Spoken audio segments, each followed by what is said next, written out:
Today we bring to you the continuation of the fairy tale, The Frog Prince.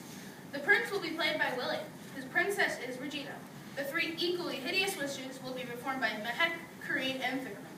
The fairy godmother is Sophie, and I, Ethan, am your narrator. We all know the fairy tale well. The princess kissed the frog. He turned into a prince, and they lived happily ever after.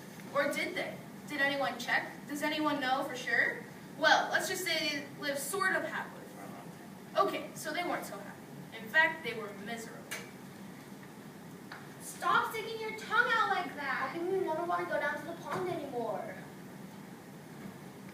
I would prefer that you not hop around in the furniture, and it might be nice if you got out of the castle once in a while to say a dragon or a giant or whatever.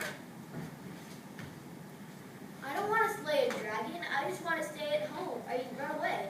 But here in the book, it says they lived happily ever after at the end, so I guess I better stick around.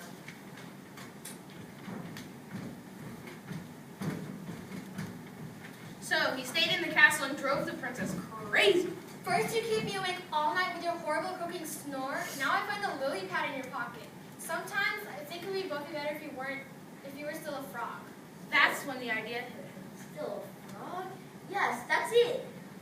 He ran off into the forest, looking for a witch that could turn him back into a frog. Well, I know I told you to get out of the castle once in a while, but how rude to run off into it while I'm talking to you. Well, okay, maybe I was yelling and it was more of a hop than a run, but still, how rude. He'd better not come back with soggy sneakers again, or he's definitely spending the night on the couch. The prince hadn't gone far when he ran in just into the person he was looking for. Excuse me, Miss Witch, I wonder if you could help me? Say, you're not looking for a princess to kiss, are you? No, I've already been kissed. You see, I'm the frog prince. I was wondering if you could actually turn me back into a frog.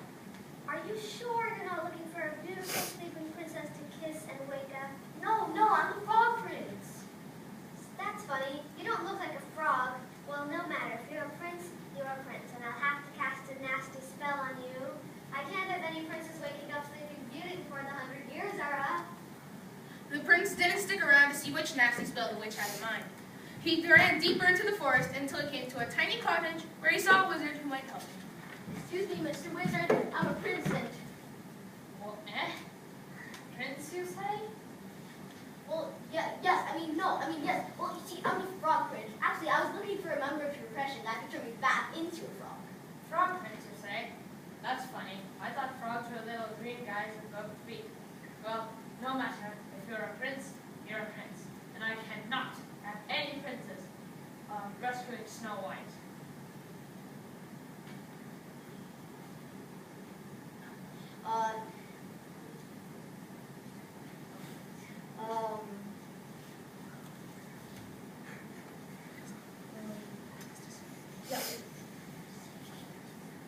Here, eat the rest of this one. No way.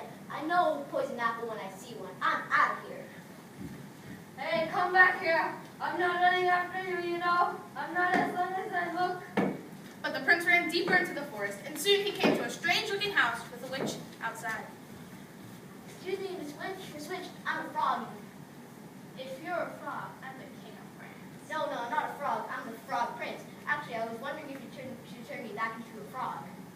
Why, of course, dear. Come on in. Maybe I can fit you in for lunch. The prince eyed the witch suspiciously. Something about the tone of her voice made his flesh crawl. The prince stopped and looked around. His surroundings seemed vaguely familiar. He broke off a piece of the doorknob and tasted it. Excuse me, Miss Witch. I was wondering if you knew anybody by the name of Hansel or Gretel. Why, yes. In fact, I'm expecting them for dinner. The prince, as he mentioned before, knows his fairy tales. So he ran fast as he could, deeper into the forest. Soon he became hopelessly lost. He saw someone standing next to a tree. The prince walked up to her, hoping she wasn't a witch, for quite he had his fill of witches. Excuse me, madam. I wonder if you could help me. Gosh, do you need it? You're the worst looking frog I've ever seen.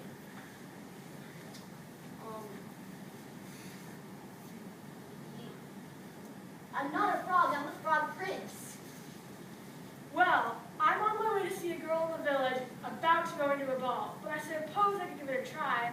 I've never done anything with frogs before. And with that, the fairy godmother waved her magic wand the prince into a beautiful carriage. The prince couldn't believe his rotten luck. The sun went down, the forest got spookier, and the prince became more and more frightened.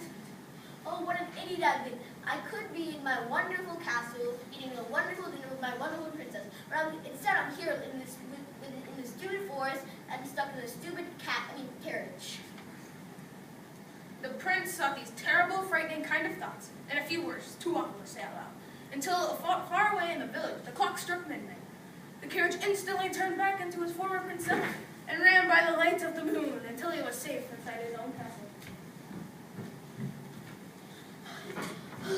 Where have you been? I've been worried sick. You're 7 hours late, your dinner is cold, and your clothes are a mess. I've missed you so much.